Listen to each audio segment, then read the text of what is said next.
what do you do with your electronics during a lightning storm? I mean, are there ways that you can kind of tweak that radar or whatever?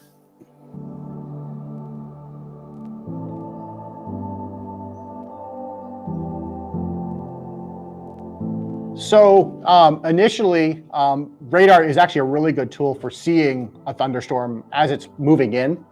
Because the clouds for a thunderstorm are so high in the air, you can see them usually all the way out at the maximum range of whatever your radar is too. So you'll have, 24 miles or more of advance warning if you're looking, looking out. If you're expecting there might be bad weather that day, it's a good idea to check periodically out at that max range and see what's coming.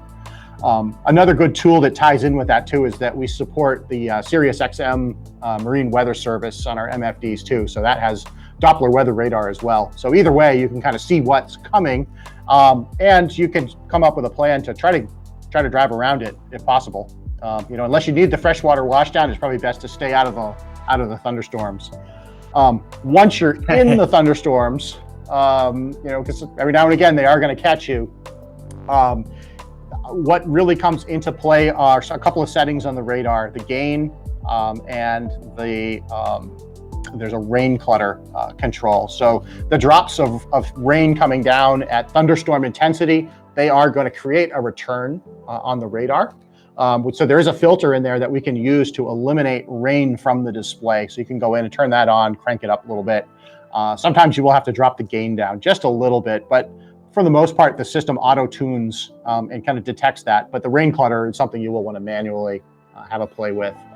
Of course, the other side of electronics in a thunderstorm too is that when you start to get a lot of electricity in the air around the boat, the big question is, what potential damage can a lightning strike do to electronics? And let's just say it's not good, right? If your boat does happen to take a hit, there's not a whole lot you can do with regard to turning your electronics on or turning them off. That's really going to make a big difference. There's certain things that we build into them in the first place in terms of grounding and bonding that hopefully if they're installed correctly, they're grounded the best they can be, which kind of sets them up at least in the best possible position they can be in if the boat does take a hit, that it may not wipe everything out. But lightning is a nasty creature when it comes to the electricity on a boat.